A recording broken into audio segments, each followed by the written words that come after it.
Everybody knows that when you go to see a movie, and trust me, we got a lot of blockbusters that are supposed to be coming out in the next few months here, but whenever you go to the movies, you're going to buy some snacks, and everybody knows you're pretty much going to overpay for those snacks.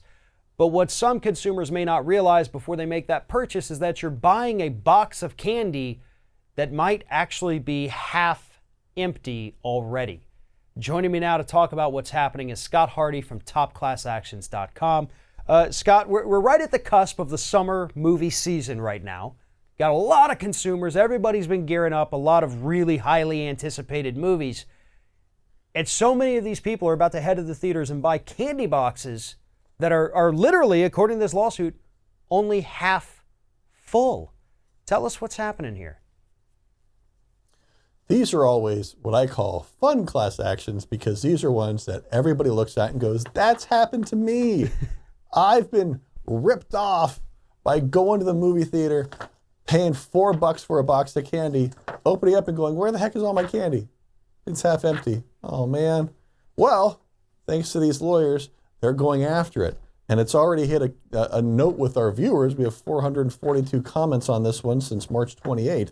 So we know that people are fired up because everybody's going, like you said, you go to the movies, you know you're going to pay more. But if I pay that premium, can't you at least fill the box up? Come on. I'm paying 2 to 3 times more than I would if I went to the grocery store and bought my candy. Just give me a little bit more value for the premium I'm paying. And so this Mike and Ike Hot Tamales class action is stating the boxes are only half full, if that. And it was interesting as one of the points of contention that the defendants made is they said, people don't expect to actually have that box full. They don't need that. They just want our tasty candy. And unfortunately, the plaintiffs came out with a survey and said, oh no, the vast majority of people hope that this gigantic movie theater box that we get is at least mostly full with candy and not half empty.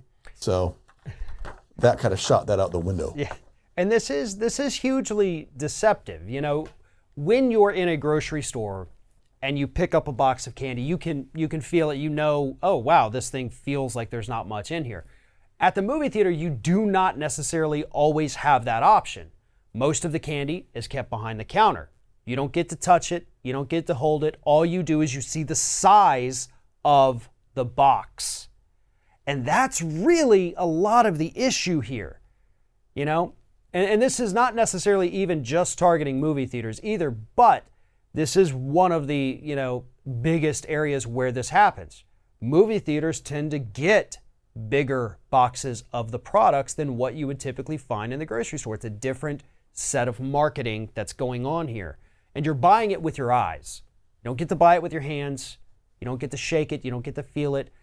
And that's the issue. So when you finally get that box in your hands after you've finally paid for it, the transaction's complete, that's when you realize, oh, there's nothing in here. I just bought, 50% air. So for this $4 box, I spent $2 on empty box. And the makers of these products understand that. That is why they do it. Because absolutely, they could make smaller packaging. It would be more environmentally friendly. There's less waste. It's less chance that the candies are going to bump around each other and break apart and just become inedible. But they don't do that because they want you to think you're getting more and therefore you're more likely to purchase the product. Right. That's the thing is they're betting that, they know they're charging a premium for the movie theater candy. And so they're saying, hey, let's just go ahead and make the box a lot bigger. Instead, so people think that they're getting more value because we're charging them twice as much as they're going to pay somewhere else. So we'll go make the box bigger, give a little mental push to people so they don't think they're getting ripped off. But, kind of looks like it. They are, and the state of California specifically protects against that exact marketing ploy. So I think that Mike and Ike's fans and Hot Tamales fans particularly may see some more candy in their pocket in the future or smaller boxes and hopefully not just coupons for free Mike and Ike's, but maybe some cash back. If I'm spending $4 on a box of candy and half of it's not there, maybe I can get a couple of bucks back from this one. We'll see. Absolutely. And if anybody needs any more information about this particular issue, there is a link to Top Class Actions in the description of this video. It'll take you right to the page where you can find out everything you need to know about what's happening with this class action, especially, as Scott just pointed out, if you happen to live in the state of California, they have very strict laws against this. Definitely worth checking out, especially if either of these, the Mike and Ike's, the Hot Tamales, happen to be your movie theater candy of choice. But while you're over at Top Class Actions, make sure you sign up for their weekly newsletter and get all of the stories that consumers need to be aware of delivered directly to your email every week. Scott Hardy, Top Class Actions, thank you very much for telling us this story today.